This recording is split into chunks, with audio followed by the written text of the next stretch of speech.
Дивоградби, парапетчиња, шанкови тераси. Кребрежјето на Охридското езеро продолжува да се уништува со несмален интензитет и покрај апелите на локалното население, екологистите и централната власт, која од неразбирливи причини го толерира индолентното однесување на градоначалниците Георгиевски и Мерко. Едниот нема пари да руши и страф му е од ликвидација, а другиот ја обедува јавноста дека тоа што го гледаат, не го гледаат и дека нема ниту една дивоградба во неговиот град. По парапетчето во градиште викендов никне уште едно, овој пат во Свети Стефан.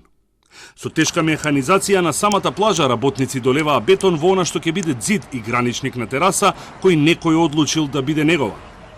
Невладината Охрид СОС смета дека ингеренциите на градоначалниците мора веднаш да се одземат, да се направат законските измени и централната власт да го спроведе планот и препораките на УНЕСКО.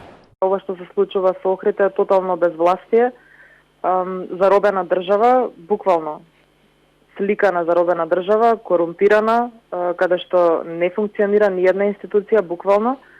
Таму каде што не гледаме дека се институциите немоќни, гледаме дека се во соработка со урбаната мафија, бидејќи постои законска можност Министерството за транспорт и врски да ги одземе ингеренциите од општините кои се управувачи со доброто. Ништо од тоа што е законска можност и простор не се спроведува. Министерството за животна средина, например, нема поднесено ни една кривична пријава против ни еден сторител досега, иако се работи за грубо прекршување на законите и очигледно. Апсолутно треба да се одземат ингеренциите на општините, бидејќи иако ние формално немаме влада моментално, институциите се стручни и нивна должност е тие да ги спроведуваат законите и да работат како што е по закон. Министерот за животна средина Насер Нуредини смета дека локалните власти мора веднаш да действуваат и да ги спроведат препораките и плановите. Одземање на ингеренциите се уште е можност, а одземање на статусот на светското наследство – реалност.